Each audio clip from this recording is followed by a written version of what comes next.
So before we talk about the issue of Pesach, we have to talk a little bit introduction.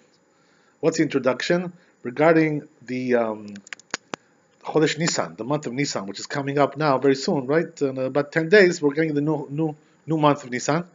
So they say the Chazal that Kadosh Baruch Hu gave 3 months out of the year to Esav, 3 months out of the year to Yaakov, to the Jews. So 3 months that went to Esav are Tevet and Tammuz and Av. Tevet is in the winter. That's when they have their holidays. Those things, right? Hanukkah time. Right. A little bit after that, right? A little bit after. So at the end of Hanukkah, right? So then they have Tammuz and Av. That's in the summer, where Tisha B'Av comes around the 9 days, mourning for the Bet HaMikdash, all these kinds of things, right?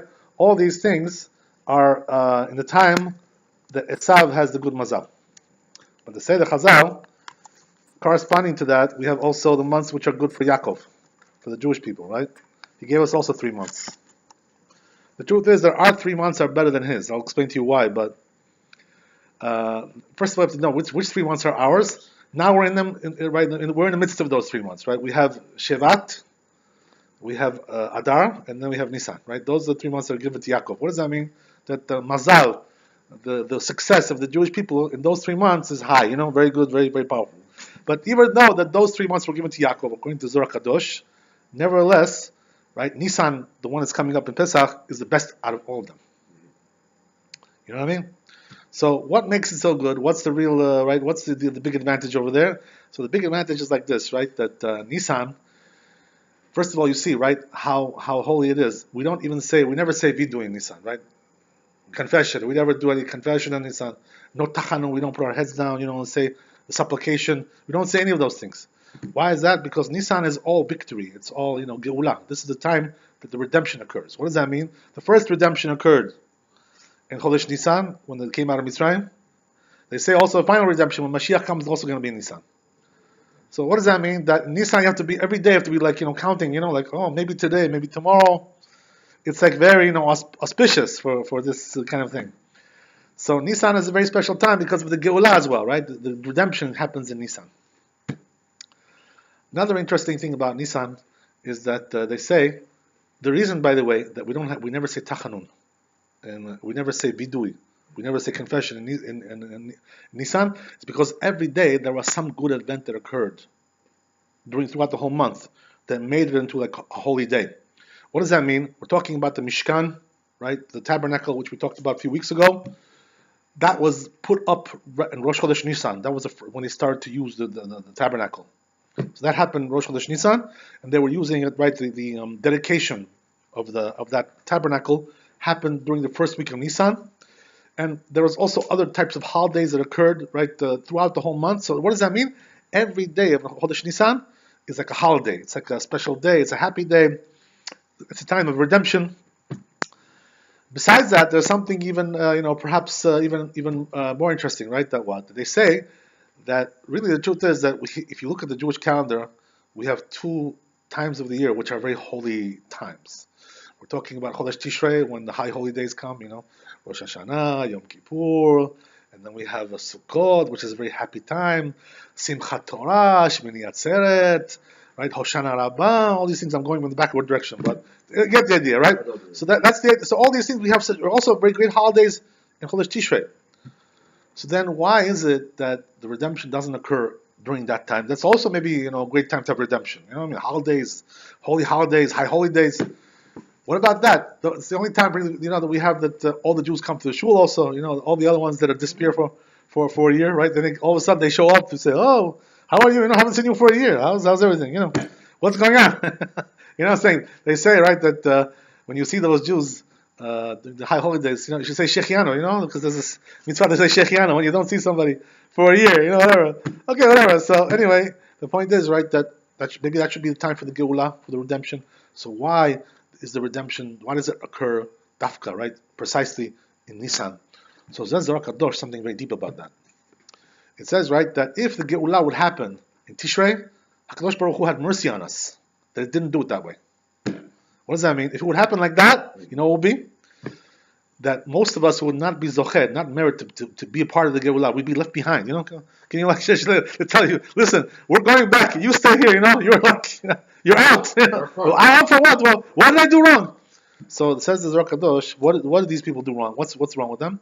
So it says right that since there's one big difference between the time of Tishrei and time of Nisan, which is what? Even though they're both very holy, but Nisan is a time of mercies, rachamim. Chesed.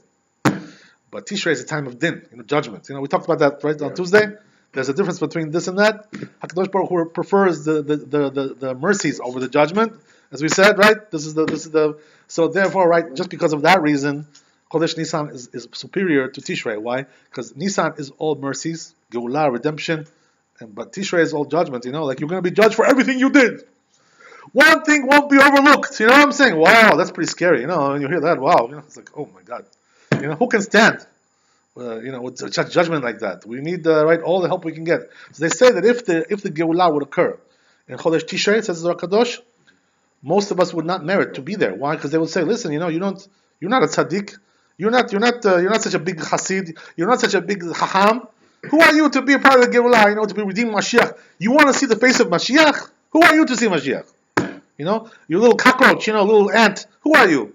But in Nisan, no, it's not like that.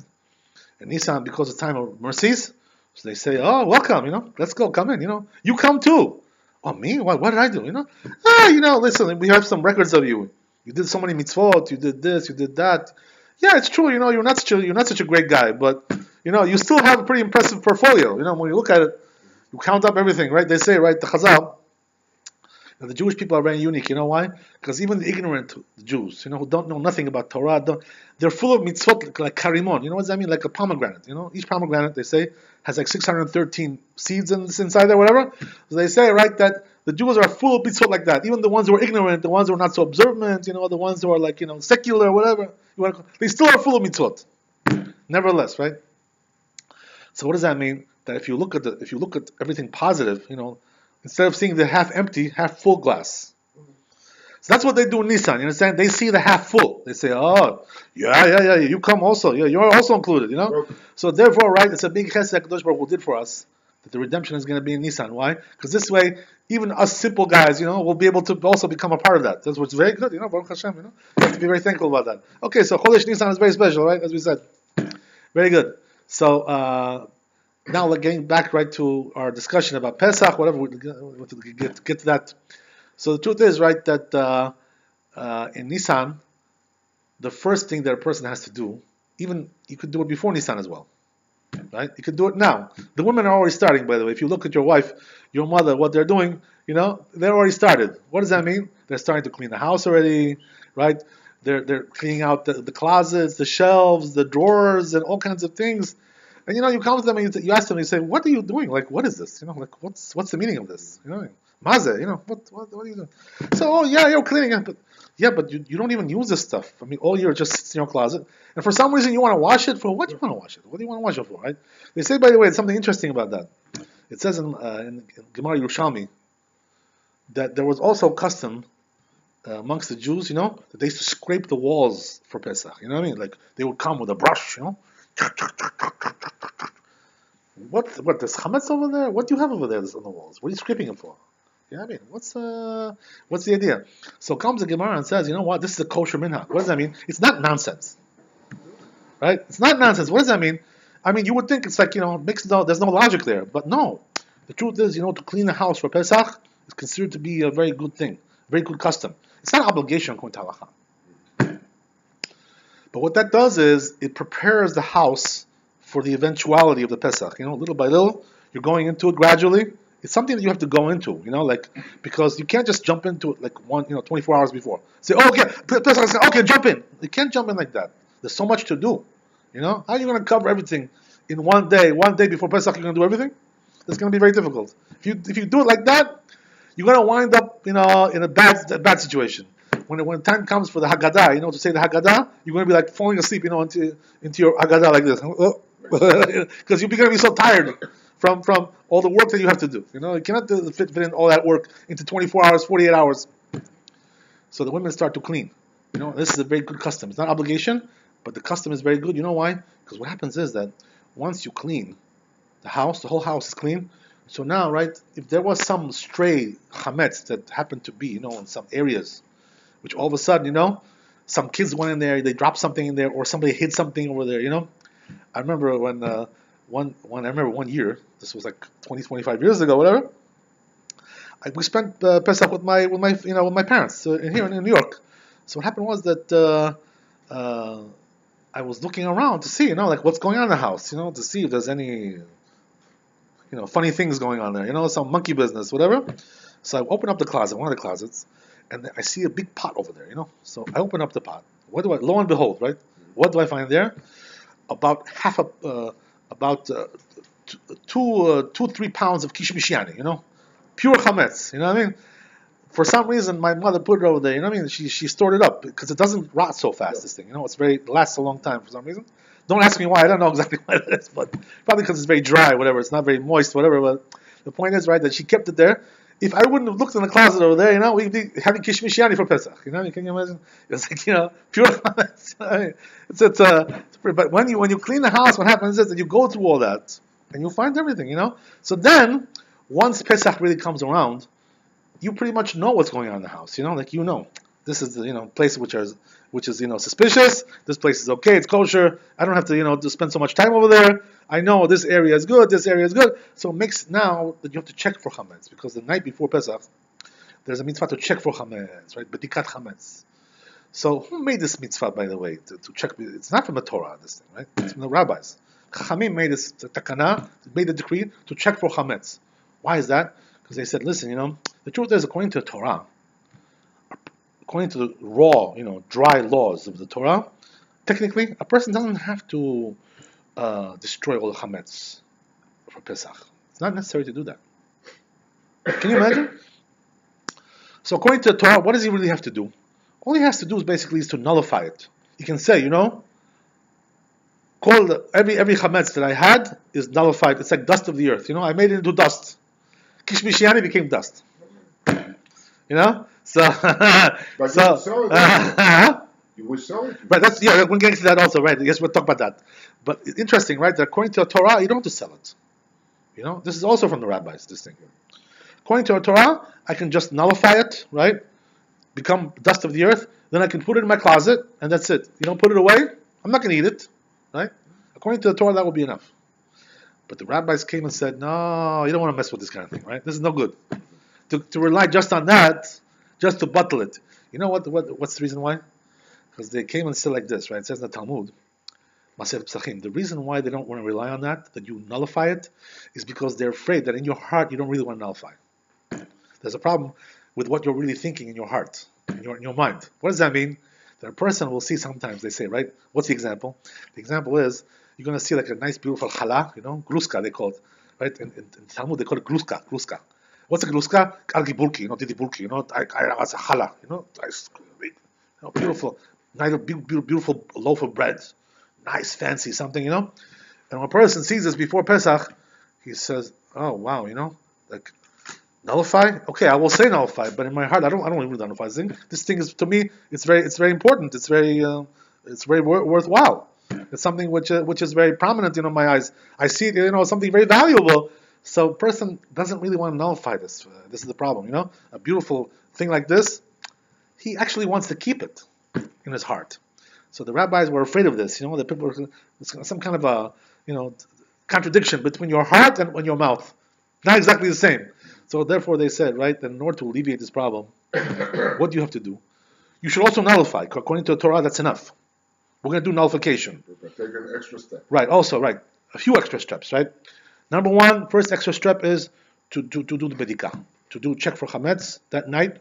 You say arvit, you go home, right, and you check for chametz. How long does it take? Depends on the size of your house. Depends on you, right? If you have children there, not they can there, all kinds of issues that can occur there, right? It shouldn't be a 2-minute job. Let's put it this way, right? Because if you're doing it in 2 minutes, right, that means you're not really, being really careful, right? It's not exactly like a piece of cake, duck walk, So it's not exactly like that. It should be like a little bit more serious. What does that mean? You got to check under the beds, get down on the floor a little bit, check all the closets, the drawers, you got to check the pockets of your suits, Make sure there's no candies in there, some kind of cookies, whatever, all kinds of stuff. And you got obviously you got to check your fridge. All kind of right. You got to check everything. All the places where it's possible that there could be chametz over there for some reason or other. If you have children, little children, it's even worse. Why? Because they take it to unexpected places. You know what I mean, right?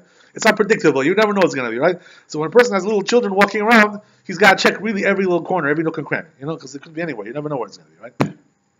They could surprise you. There was one time that a person that I know, he told me, he was checking for a chametz, and he thought he checked very good. So all of a sudden, right on Pesach, he found bread in his house.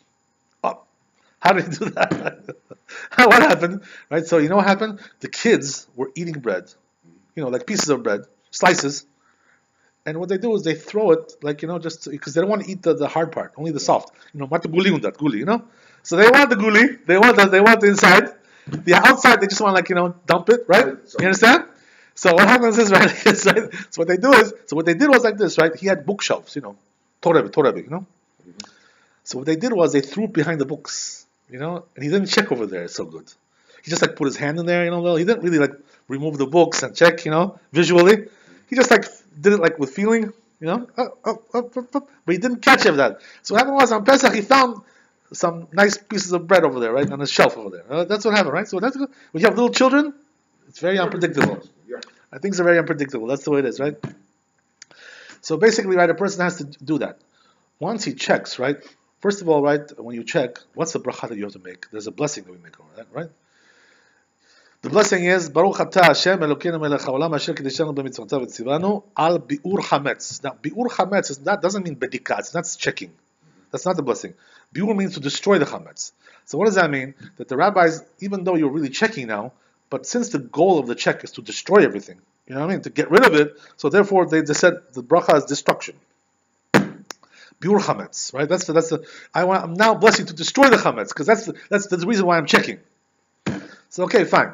So a person is gonna now, right? The Chazal said that he has to check with a candle, right?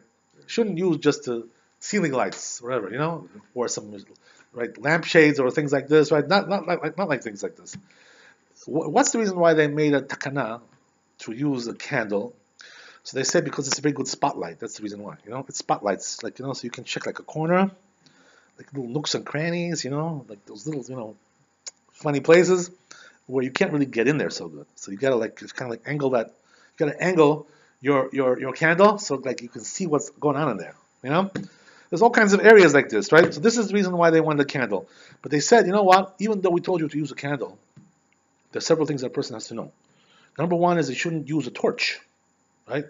What's the difference between a candle and a torch? So candle has only one wick, right? Torch has several, 2 or more, right? So they said don't use that. What's the reason why, like a Havdalah candle, like you make Havdalah, it's several wicks, right? You should not use that.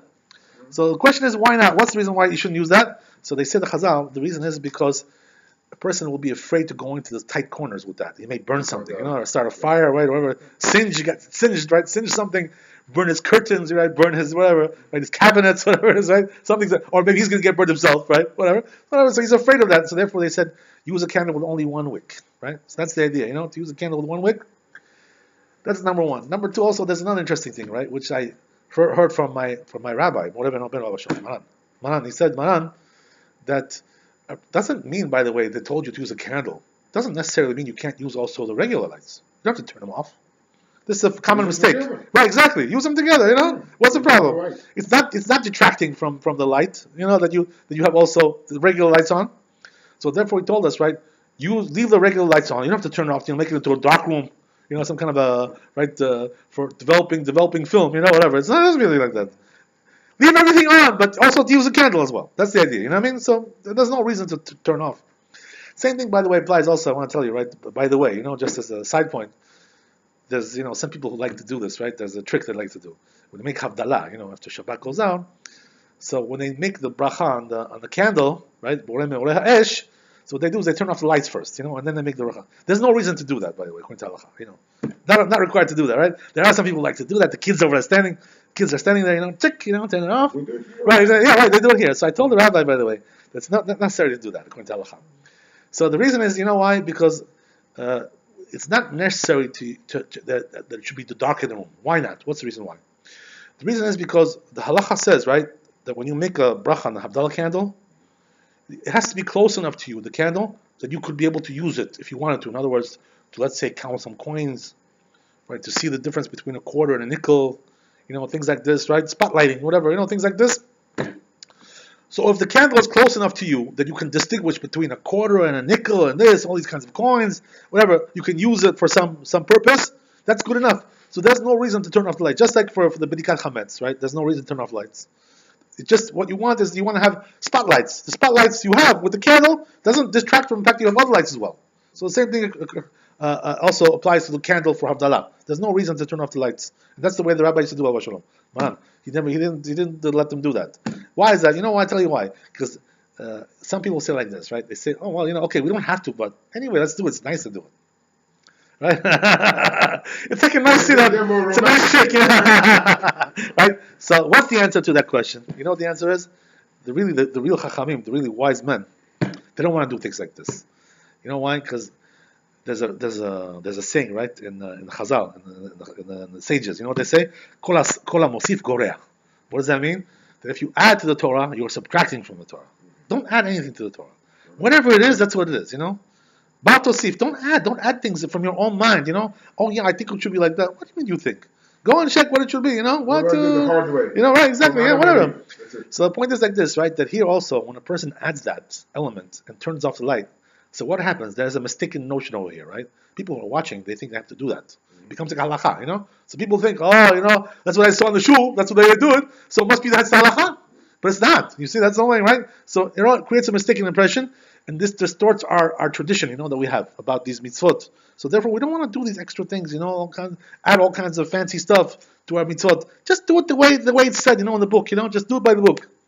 Don't try to make it too fancy, There's no reason to do that. Okay, whatever. So the point is like this, right? That regarding the candle, as we said, there's also another halakha that a person has to know. What about the issue of using a flashlight, right? Instead of the candle, what I'm going to do is, I use a nice small flashlight, very good spotlight, nice, beautiful. I'll get into those nooks and crannies, right in those corners, and I don't have to get that, wax melting on my hands when I'm holding the candle. What do I need this for? To burn my hands with the wax? Who needs that stuff? Right? So the answer is, right, the truth is that the poskim say that if a person doesn't have a candle, he can use a flashlight. Whatever, let's say he didn't have it in his house for some reason, they ran out, whatever, something like that, whatever. He doesn't have time now to go to the store, to get more candles. Maybe the store is closed. I don't know. God knows, whatever. Right?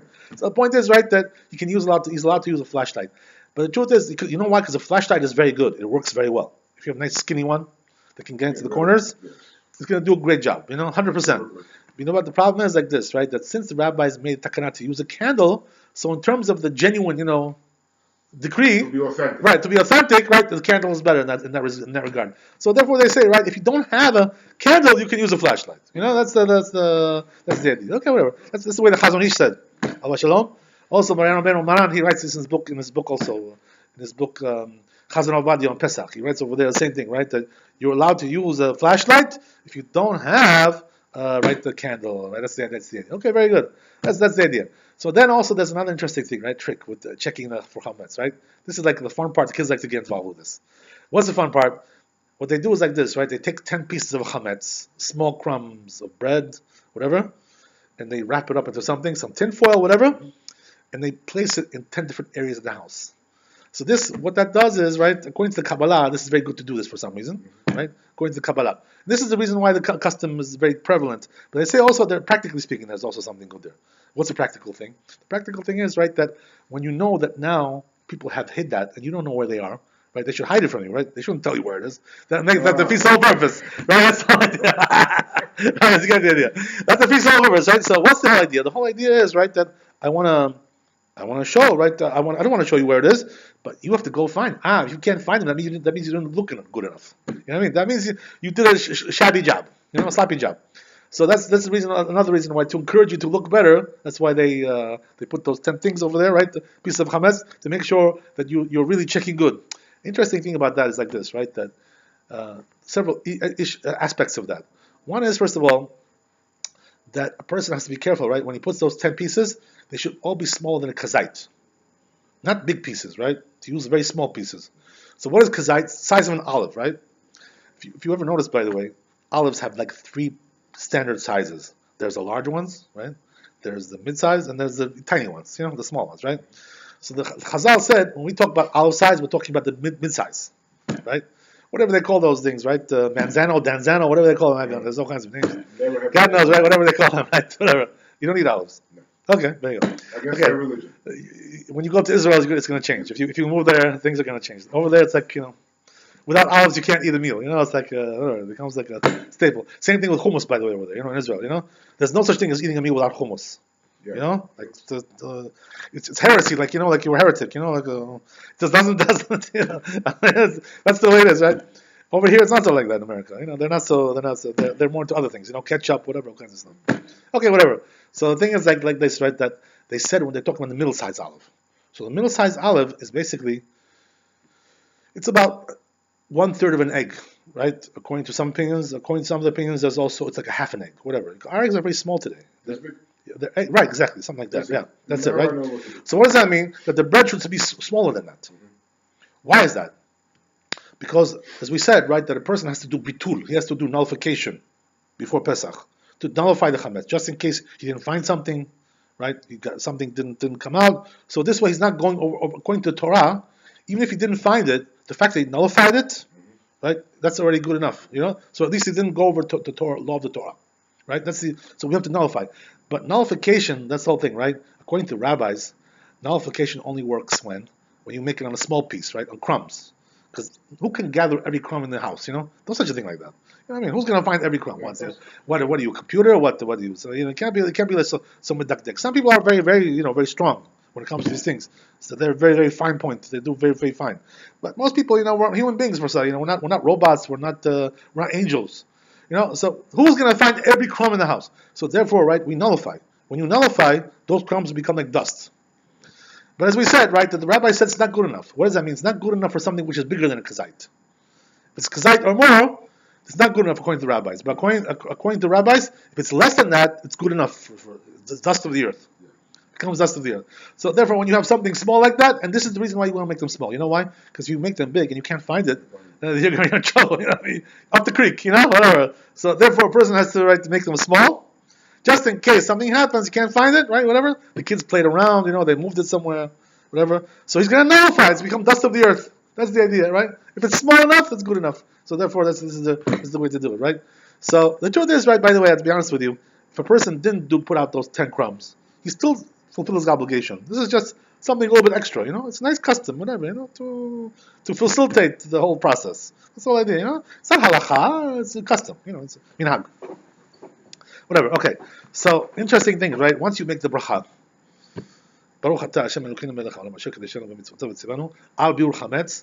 So then what happens is like this, right? That you have to start right away to check. You can't take a pause now and do something else, You made a bracha, right away you got to start checking. Because if you do something else now, like deviate yourself, let's say you talk about something else, get a phone call, all of a sudden. You made the bracha, al biur chametz, all of a sudden, how are you? Okay, how's it? Oh, yeah, what are you doing tomorrow? What's going to be? Are you going to bowling tomorrow? That's it. You have to make another bracha because you already spoiled it. Right? Why? Because you didn't start to do the checking after the bracha right away. You now did something else in between. So you have to be careful, right? That once a person makes the bracha, right away start to check. And then if you said something else later, that's okay. You know why? Because you already started. Once you started, you started. Progress. Right, that's it, right. Progress is going on. That's the idea, right? So the truth is, right, they say it also, a person, he has to start early. Don't wait till like the end of the night to do this. So what does that mean? Don't get involved now with a big dinner first, and all kinds of things, big meals and going out and this and that, right? First do the checking, get that over with, and then go out for dinner, whatever. You want to go to pizza. Go for the pizza after. Why not to do it now, right? What's the reason? If you start getting to now into a big meal or some kind of deviation, you may wind up like getting distracted, and then all of a sudden like it's 11 o'clock, 12 o'clock at night, you still haven't done it. Which makes you like already behind the 8 ball. You know what I mean? So that's why the Chazal say, don't eat dinner now, do some other activities, right? Check first, and then do whatever you want to do, right? God bless you, right? Whatever you want to do. That's the idea. So therefore they say, right, first do the check. Right away, when you come home from shul, Arvit, straight ahead into going right into the check. That's the idea. Okay, very good. So then what happens like this, right? Then once a person does the check, there's also something a person can do to facilitate the check. What's a facilitation? That since the house may be quite large or complicated, whatever, all kinds of corners, all kinds of areas there. So what happens is you can break it up into family members. You take this room, I'll do this room. You know what I mean? Each one gets one room. You can do that if they agree. If they don't agree, okay. You can't whip them. You can't whip them with a lash. Not But, anymore. yeah, not anymore, exactly. Okay, so that's the good old days, right? The good old days. So you can't do that, right? So if they want to help you a little bit to facilitate, this is very good. As long as they're bar mitzvah, they have intelligence. You know what I mean? They're intelligent. If they're like a little kid, you cannot rely on that, right? I mean, little child. But if he's bar mitzvah or bat mitzvah, also a girl can do it. She's bat mitzvah, she can do it also. So you divide up the house, into several areas with several rooms, and that's it. You're done. That's very, very, very simple. So a person can do it this way to make it faster. This way, you can knock it off very fast. But if he has to do everything himself, especially if the house is large, so he's got, it's not so easy. Become like, can become very frustrating, right? Whatever. Okay, so it depends on the situation, right? So the truth is that a person has to check everywhere, whether it's his house, garage, right, all these areas, the places that he owns, all of the places which are under his ownership, including, by the way, his business also. If he has a store, right, he has to check the store. He's got an office, he's got to check the office also, whatever it is, right, all these things. You also have to check your car, to check. Okay, right, you got to check the cars. That's the way it is, right? So what happens is that what people do is like this. They first check their house, then they go out to the car in the end, and they check the cars too, because the bracha will go on that too. They'll make a separate bracha for the car. Can For what? you take the car Right? to the car wash after the bracha? To what? What? To take it to the car wash. Let them vacuum everything. Yeah, that would be the best thing to do, obviously, right? Even before you should do that, right? Before. This way, right, everything is nice and clean. So this way you don't have much to check, pretty much. Let them worry. Right, exactly. Let them worry about it, exactly. Right. So that's the idea. So a person has to check his car as well. But as we said, right, the truth is that a person has to go crazy about little crumbs, things like this. This is not how we according to halakha. A person shouldn't have to worry about the micro, only the macro.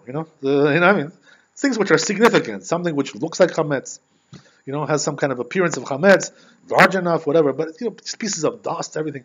Okay, the truth is, that it's also it is very praiseworthy to try to get as much as you can. But according to halakha, right, exactly, right. According to halakha, the requirement is whatever has a size of kazait, you have to get rid of that, right? But whatever is smaller than kazait, no problem, right?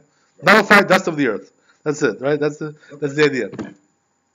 Okay, so as we said, right, once you do all the areas that you own, if a person also has several houses, he's got to check all of them. Some people have house over here, house over there. He's got to check every house. Even by the way, if he has a house, let's say in Florida, he's got to check that too.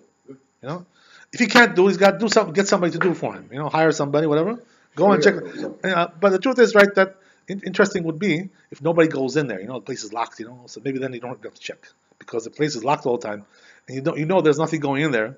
So there's room to say maybe that nothing ever goes in there, but usually it's not like that. Usually you got to make sure. Right, you're exactly right. So yeah, there's some activity going on there. People are coming in. You have your neighbors, right? You have they're checking their house over there and all kinds of things, right? People are coming in, going in and out. Relatives coming sometimes to take take a vacation in your place, right? Some people like to give away. They're very generous, right? To give away to their relatives, whatever. You know how it is, right? Okay, so that's the idea. So a person has to check all his properties, basically, all the places that he owns. Once you do that, right, you're done. Okay, Baruch Hashem, very good. Did a nice, careful, thorough check. So then what happens like this, right? He takes the Siddur, right? Or if he knows it by heart, most people don't know this by heart. Who knows these things by heart, right? Only the big rabbis know these things by heart. So there's all their nullification, bitul, right? You're going to say, right? All the chametz that I didn't see or I did see, it's going to be like dust of the earth, right? The custom is to say it like 3 times, It's a minhag. Even if you said it once, it's okay, but custom is to say 3 times. So he's done with that, right? He finishes off the bedika. That's how he ends it. The last thing that he does in the bedika is bitul, to nullify. So then what happens is like this, right? Now he has to. It says the Shulchan Aruch that once a person did this, he should take all the chametz that he wants to use until Pesach starts, the next day, right? Whatever. Until that time, let's say he wants to have chametz for breakfast. Some wives won't let you do that. They'll say, oh, don't eat over here now, chametz. Like, go to the restaurant, go to the pizzeria. Okay, so I'll go to the pizzeria, fine. But the truth is that according to halacha, it's not like that. A person can still have breakfast in the morning, until what's the last time that a person can eat chametz? Now this time of year, we're talking about like 10 minutes to 11. So he has time to eat breakfast. You know what I mean? He wants to have some toast, some butter or whatever, scrambled eggs, no problem. No hash browns, whatever he wants to have, he can have. Because the time for chametz is right before 11 o'clock, about 5 minutes to 11, 10 minutes to 10 to 11, 10 minutes to 11. Until then, he's allowed to eat chametz. Where he wants to eat that's his business. But they say, since now you already did the bedikah, you already checked the chametz. So now make sure you put all the chametz in the house in one place. They shouldn't get scattered again. They have to check again. What's the point of it, right? So therefore they say, right, put it in one drawer, one bag, one cubby, whatever. Put it over there. Don't let anybody touch it over there, right? In the morning you have your breakfast, whatever it is. If you want to do that, right? Not obligated. If you want to do it, so then once you have your breakfast, right? You're done. Let's say you want to. So then what do you do then? What's the procedure? Procedure is like this, right? Now you're gonna burn the chametz. Whatever's left over from your breakfast. They couldn't eat everything, right? Some things got left over, some pretzels, some cookies, whatever got left over. So that you're gonna take, right? I think the shul has over here, right? That they make a fire, whatever, bonfire.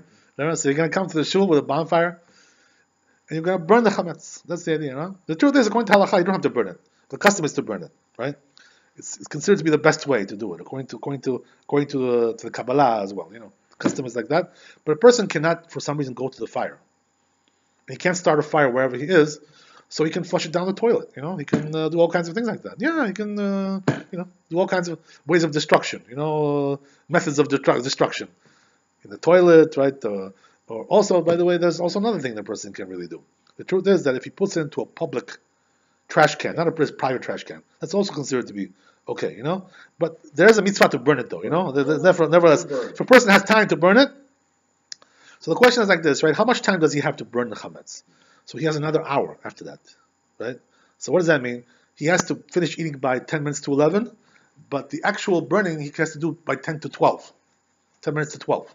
That's the idea, right? Something like that, more or less, right? Check the calendar. So he's got another hour to do the burning after he finishes the breakfast. Shouldn't wait till the last minute, but I'm saying, right, if it came to the last minute, this is the limitation. So what does that mean? That by quarter to 12, right, it should be all done with, right? That's right. That's it, right? Done. Over and done with. Once that time comes, it's not Pesach yet, right? It's still the afternoon. So the question is, right, why does a person have to get rid of the chametz before Pesach, right? So you know what the answer is? The answer is because since that was a time to bring the Korban Pesach, the sacrifice of Pesach, and the Torah says also not to have no chametz at that time either. So what does that mean? That from the Torah, a person has to get rid of the chametz before Pesach, not right before, like several hours before. What does that mean? That according to the Torah, by midday, the chametz has to be gone. The rabbis added 2 more hours, right? What does that mean? They give you 1 hour to burn it and another hour to eat it, right? So what does that mean? By 11, quarter to 11, you finish eating. By quarter to 12, you finish burning, right? And that's it, you're done. So according to the Torah now, if you still have chametz, you're transgressing, because you still have chametz after 12 o'clock. That's the idea, right? At 12 o'clock, it's already transgressing. That's the timetable, So what happens is that before he burns the chametz, he's going to now do another bitul, another nullification, just like he did the night before. Now he's going to do another one. Why did they make you do it twice? The reason is because since you had it also in the morning, maybe something got lost, maybe something got misplaced, right? So therefore you have to nullify again, just in case, right? That something you looked over there, right? Yeah, exactly. This is a very good thing to do. So therefore, you make nullification. Nullification that you make in the morning is not exactly the same language as at night. It's a little bit different. They added a few words over there, right? So you should do the separate one. There's a separate one. Whatever. The main point is to nullify. Once you nullify, you can. By the way, a person doesn't understand Hebrew, you say it in English, because what's the point of saying it in language you don't understand? He doesn't understand what he's talking about, right? So you should say it in a language you understand. You should know what you're saying, right? That's the whole idea.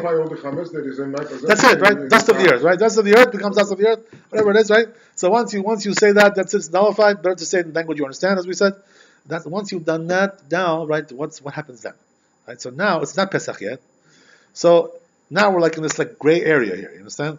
On the one hand, you're not allowed to have chametz. On the other hand, you can't eat matzah either, right? So you're like, twilight zone, gray zone, You can't have this, can't do over there, can't have this either way or either way. So then what's the time now for this? What is the use of this time? First of all, you should be getting ready for Pesach, right? There's a lot of preparation the person has to do. Especially, if you don't have like maids, in your house, whatever. Some people have maids, but some people don't have maids.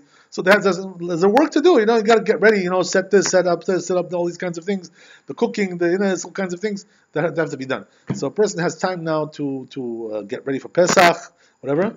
So what is a person allowed to eat at that time, during those hours? Chametz, no good, right? Matzah, no good. So what can you have? You can have some chadi, right? Some, right? You can have chocolate, cheese, things like this, right? Not mezonot, but all kinds of other things, right? Yeah, right. Shiakol, right? So the truth is, right, that there are also some types of mezonot that he's allowed to have. You know what I'm talking about? Interesting, right? There's something interesting. There's an interesting story behind this also. So the truth is, right, that when the Chazal said that a person is not allowed to have chametz during the day, the eve of Pesach, that day, not allowed to have matzah either, right, as we said, right? Cannot have matzah. There are types of matzah which are allowed to have, right? Not everybody knows about this, but what kind of matzah you cannot have? You cannot, right? Cannot have, right? So you cannot have which matzah you cannot have? The one that you have going to eat that night for the mitzvah matzah, the shmura matzah, right? Those round ones, whatever, right? Those you cannot have, because that's the taste that you don't want to taste now. You want to taste it. Should be like fresh for you. Should be something new for you. You should eat it with hunger, with desire. That's the reason why. What on the matzah? No, we don't say shechianu. No. We say shechianu on kiddush. When we make kiddush, we say shechianu. Yes. On the matzah, we don't say shechianu. Right. So what brachot we doing on matzah? We make two brachot, right? Hamotzi lechem min haaretz, al achilat matzah. Right. Two brachot. Those are the two make. Okay, very good. So going back to what we said, right? That a person now is allowed to have some kind of matzah. You know what kind of matzah is that? It's called matzah ashira. What is matzah ashira? Ashira in Hebrew means rich, right? Wealthy matzah, right? Because we call the regular matzah that we eat on Pesach lechem oni. It's for poor people, right? That bread. Why is it for poor people? Because it has no taste. It's not leavened. It's very shabby stuff. Yeah, it's dry. What kind of bread is that? That's not the bread that people aristocrats eat. You know what I mean? People who are wealthy and well-to-do. It's for poor people. This kind of, okay, we're all going to be oni, right? We're going to be all afflicted. It's affliction. So that's what you're not allowed to have. Why? Because that's what you're going to eat on Pesach itself at night. But if you're allowed to have matzah ashira, wealthy matzah, you're allowed to have. Yes, you are allowed to have wealthy matzah, right? What is a wealthy matzah? That means it's not made with water only. It's made with fruit juice. In other words, when they knead the dough, instead of using water, they can use fruit juice, right? Apple juice.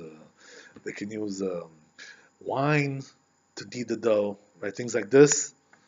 So if you have like matzah ashira, why is it called ashira? Why is it wealthy? Because that has a better taste. It's more like, normal. Something like, more acceptable to the palate.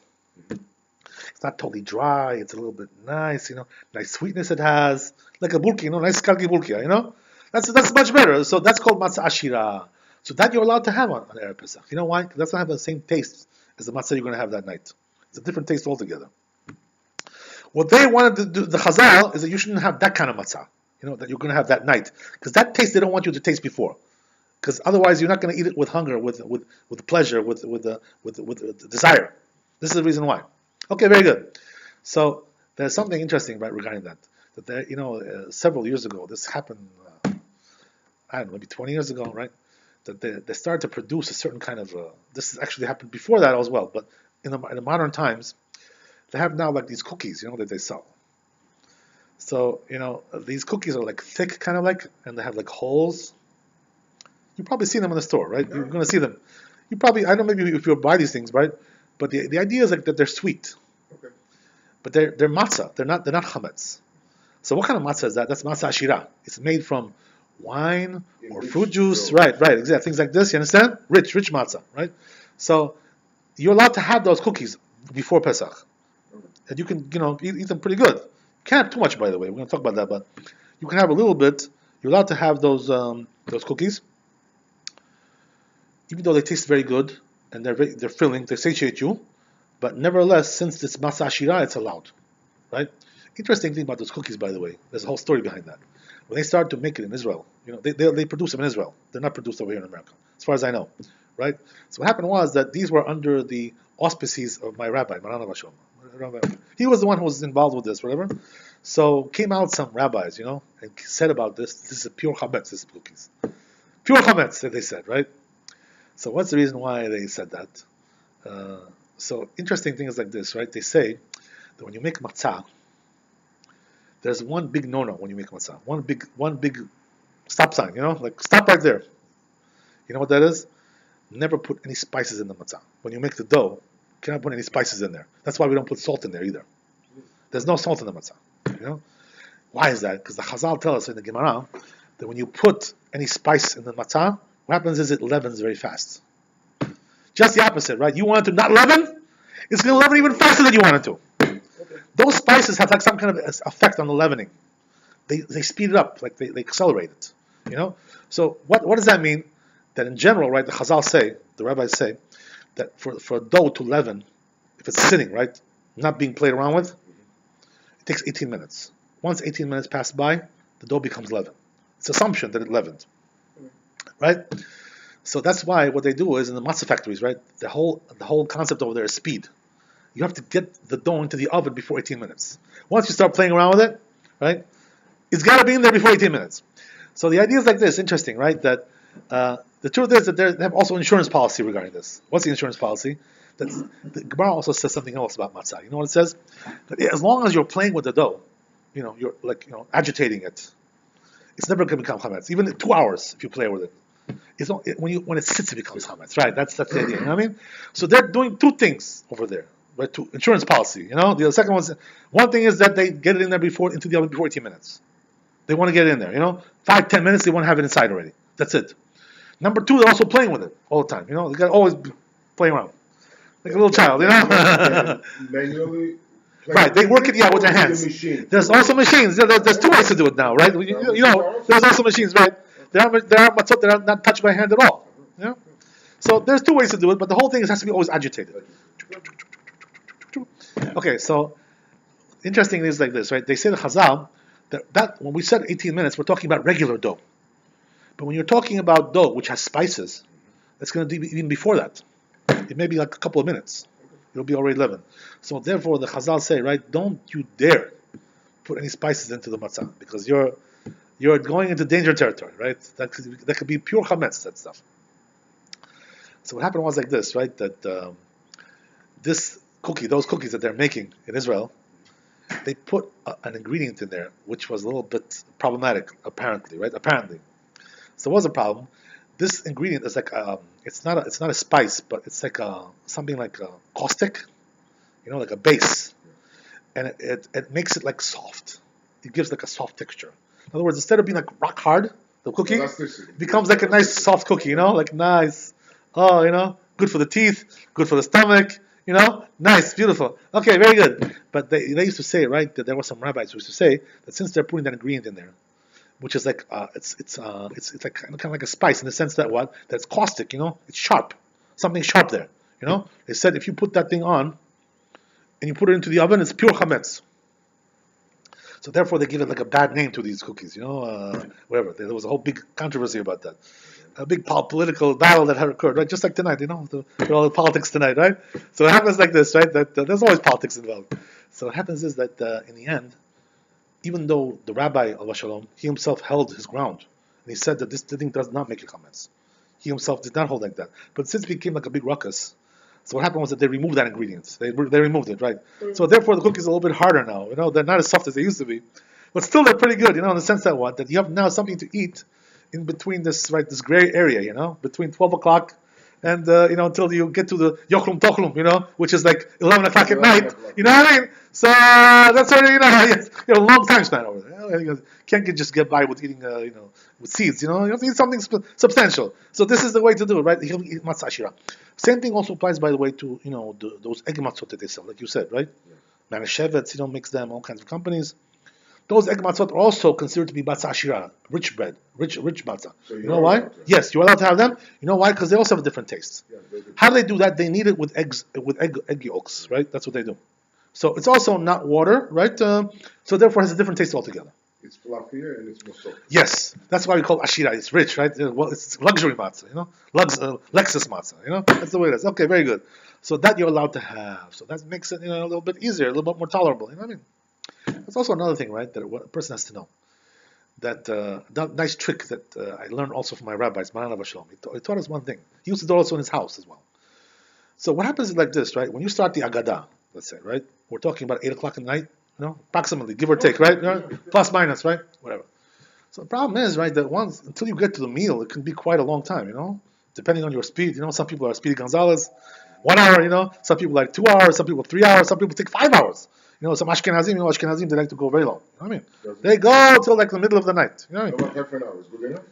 As long as you read the whole thing. I'm not going to tell you how. You got to read the whole thing. I'm not going to tell you what to do. You know why? Because it's your pace. That's how you got to make sure you read everything good. That's the idea. And also they have to understand what you're reading. You know what I mean? The family has to, be told. They have Baruch Hashem now. They have translations, right? They have they have the discussion. They have translations, so everybody can have a translated, version of the English, Russian, whatever. I don't know if they have the Georgian, but they have. Okay, very good, Baruch Hashem. Very good. So that's the idea. You know what I mean? So a person has to know, right? That it takes quite a long time until you get to that area. So that means that people are hungry. Once you start going too long, they start to get like a little bit edgy. No. When are we gonna eat? Come on, give me a break. Let's go. They can start complaining. So in order to alleviate this problem, there's one thing the person has to know, right? As you know, on Pesach Agadah we have 4 cups of wine, right? Everybody has to drink 4 cups. What happens, by the way, if a person can't tolerate alcohol? So you should drink grape juice. Right, exactly. Grape juice is kosher for Abba. Even though there were some rabbis, by the way, like Moshe Feinstein, he writes that it's better to use something alcoholic. You know why? Because it's more like a concept of freedom there, cherut, you know what I mean? But this is like a chumrah, this is like stringency, you know what I mean? But according to halakha, if a person cannot tolerate alcohol, it's very, very fine to have grape juice, 4 cups of grape juice, kedem, whatever it is, right? The stuff from Israel, whatever you want to drink, that's fine. You understand? Doesn't have to be any alcohol in there. You can have 0 alcohol. And the wine has to be kosher for Pesach, right? Let's stress it. Yeah, the truth is. Kidding, yeah, right. You're kidding. Okay. If you're kidding, you're kidding. Okay, whatever. Logically, if you're killing yourself about the matter, I'm slow to get the jokes. What can I tell you? I'm a little bit slow. Okay, I'm sorry. So some people are slow, Okay. So the idea is like this, right? That you have to have 4 cups. So once you make the first cup is the kiddush, that's what it is. It serves as 2 purposes, right? One purpose is to make kiddush for Yom Tov, Kaidreyan, That's one thing. And also it serves as one of the cups that the rabbis commanded you to drink 4 cups. So it has dual loyalties, right? Like that lady said, right? Let me ask you a simple question. That's a minhag that everybody has their own cup of kiddush? Or usually you make 1 cup with kiddush? That's a good question. That's a good question. Is it a minhag according to the family? You know what the answer is? Like, is it a law? Yeah, okay, I'll explain to you. On Shabbat, by the way, right? On Shabbat, some people have a custom that everybody gets their own cup and their own juice or wine, whatever it is. One cup and everybody sips from that on Shabbat. You're a traditional guy. No, that's how my father used to do. Absolutely right. I understand you. So I'll explain to you how it works, right? So some people have this custom like this, especially in the Ashkenazi world. You see, right, that everybody's had his own cup. By the way, in the Ashkenazi world, there's also something else you find. They make their own kiddush as well. In other words, the first right, exactly. They're like round robin, going round table, What is this? They make like 10 kiddushes before they're done. We Sephardim, we don't do that. The head of the household makes a kiddush. God bless him, right? And that's good enough for everybody, And we're all doing it together. The truth is, according to Talmud, our method is really better, the superior. So I don't know exactly why they have this custom to do each one by himself. I don't know exactly what the idea is, but whatever. But it is written in their books, whatever, that they do it like this, whatever. Okay, fine. Each one according to his own customs, right? To each his own. But so it's a custom. Right, it's a custom. But according to halakha, right? What's the halakha? The truth is, they say, right, that as a mitzvah, not an obligation, it's good that everybody should drink from the kiddush a little bit, take a taste of the kiddush. But according to halakha, they're not obligated. So therefore, if you're the only one who tasted the kiddush, and you didn't give them nothing, right? That's fine. If they don't want, they don't want. If they want, give them something. What does that mean? You take from your cup after you take a sip, right? Take a nice big sip. You give them a little bit, right? And they can add their own as well, whatever it is that they want to do, you know what I mean? So if they want to have from the cup, your cup, they can have if they want. It's a nice mitzvah, not obligation. So if they don't want that, they do not have to drink anything at all. The fact that they said, listen to the Kiddush, and they said, Amen, that's it. Yatzai Dechova. That's the idea. You know what I mean? So that's fine. You know. So the forefathers always knew what they were doing. By the way, when you get something from your father, that's a good sign. Whatever. So now the same thing applies in Chidush for Pesach. That's it. That's the idea, right? Let's go over here. Here for Pesach, right? The first 2 nights, because we're not in Israel, right? The first 2 nights. So we're talking about everybody has to have their own 4 cups. You know what I mean? That's something else, right? That's a different story, right? So now, right, in your case, there's no little children there, right? As far as I know, right? Not yet. There will be soon. Little bambinos, right? Okay, so that's very nice. Baruch Hashem, there will be. But meanwhile, since everybody's an adult, so everybody has to have their own cup. You know what I mean? So what happens? You make the kiddush. They're gonna say amen, and then they all drink, right? Each one his own cup. That's the idea. You know what I mean?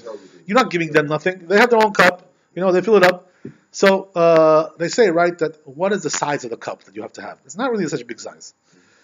The minimum size of a cup is a revi'it, right? Revi'it is about 80 ounces. Right? I'm sorry, not 80 grams, right? 80 cc's, right? Cubic centimeters, right? So it's actually it's like 3.5 ounces, basically, right? 3 ounces, whatever. It's not a very big size. So you don't have to have a very big cup for Pesach. You don't need a big cup. You don't need a large cup. You need like something that's the minimum. Like those little things that the Georgians like to have, those Georgian glasses. But it should not be a shot glass, because shot glass is not big enough. Because a regular shot glass is about 1 ounce. Like the standard one. I don't know, maybe there's also other ones. You never know, right, today what's going on, right? You never know. But the regular shot glass, which is like an ounce or 2, that's not big enough. So it should be like 3.5, like 4, 4 is already more. As long as I heard that as long as the whole egg can fit in it, it's good enough. The whole egg. Oh, egg. Okay. You know what? The truth is that the egg, we're talking here about approximation because we have no precise, 100%. Nothing is 100%. So the estimation is like this, right? That the egg is about 50 grams. Okay? So you need like 80, So you need a little bit more than that. You know what I mean? Yeah, 80, right. So you need a little bit more than an egg, but our eggs are very small, So therefore, right, basically, you don't need that much. I mean, we're talking about 3 ounces, 3.5 ounces. In Israel, they measure it in cubic centimeters, right? Millimeters. Yeah. It's about 80 millimeters, right? That's the minimum size. There are also other opinions that are bigger, larger, like the Chazon Ish. The Chazon Ish required. That's simplified. The bigger, the better. Right. The Chazon Ish required to have 5 ounces, But the truth is that most of the poskim, they said that the opinion of the Chazon Ish was not correct. You know why? Because the Chazon Ish, what he did was, his calculation was based on this idea that we're not really sure today what the real size is according to the Talmud. We don't have a tradition regarding that. So therefore what he did was he said, you know what, you should double everything. Double. You know why? Because our eggs are smaller, like half the size of what they used to be. And our olives are smaller and everything is smaller. So he said, therefore we should double. Like insurance policy, Okay. But most of the poskim didn't agree with this, to be honest with you. What's the reason why they didn't agree? You know why? This is it's good to know, by the way, this issue. The reason why they didn't agree is because we Sephardim, we have a tradition regarding this. We have a clear tradition regarding exactly how much it has to be. You know why? Because in the Sephardi countries, right, we're talking about the Arab countries. Egypt, right, Iraq, places like this, right? If you go, by the way, to Egypt, and you tell them, right, this word is called dirham. So dirham is like a measure of volume that they have, right? This measure of volume, according to history, it seems like it's been around in Egypt or in those places for like 1,000 years. It hasn't changed. It hasn't budged one scintilla. Chazon Ish didn't know about this, by the way. This is one of the reasons why. He didn't know that this measure was very standard and it was very well kept. One thing about, by the way, we have to say about the Arabs, I don't like to say good things about them, but one good thing you have to say about them, they're very traditional people. They stick to tradition, They don't deviate from tradition. You know what I mean? By them, everything is like, that's the way it was, that's the way it will be. You know what I mean? So this is the reason why, by them, this measure has not changed. You know what I mean? I don't like to say it, but let's say something good, right? So that helps us. You know why? Because the truth is that the Rambam, also, when he was alive, he was also living in Egypt for quite a while, right? So what happened was that he knew this measure of dirham, and he did like a measure of his own, translating, right, dirham into our measurements. You know what I mean? So therefore he told us how much we have to have. So we're going according to this translation of the Rambam. that he had this dirham. So therefore, we have a clear tradition, by the way, how much it has to be. So we know one thing, right?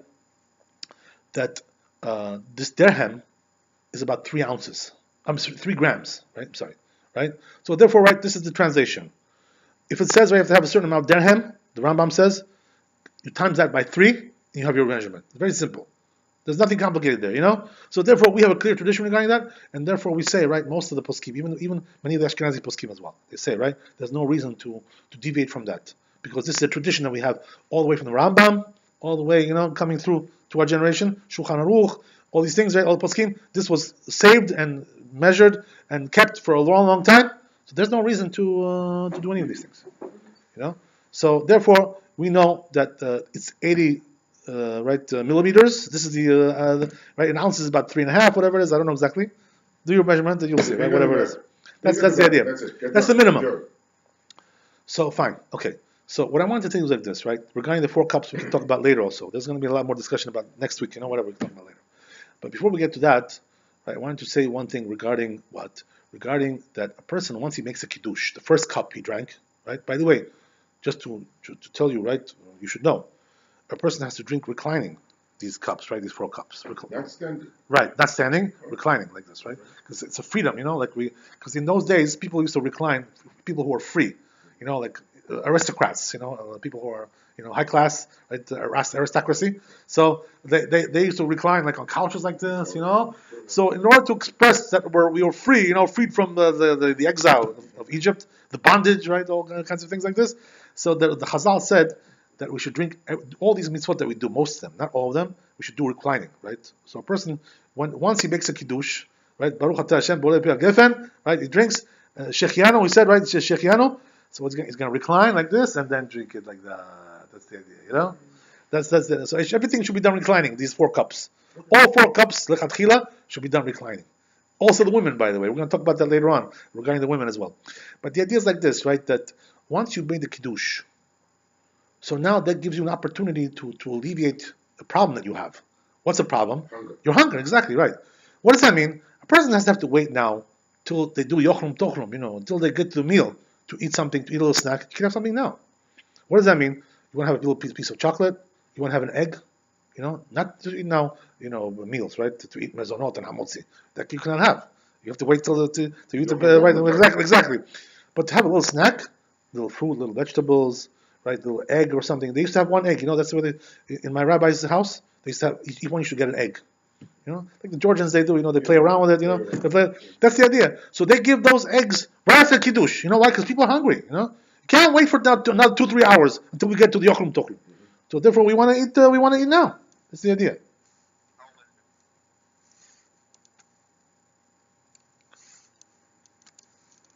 I'm sorry.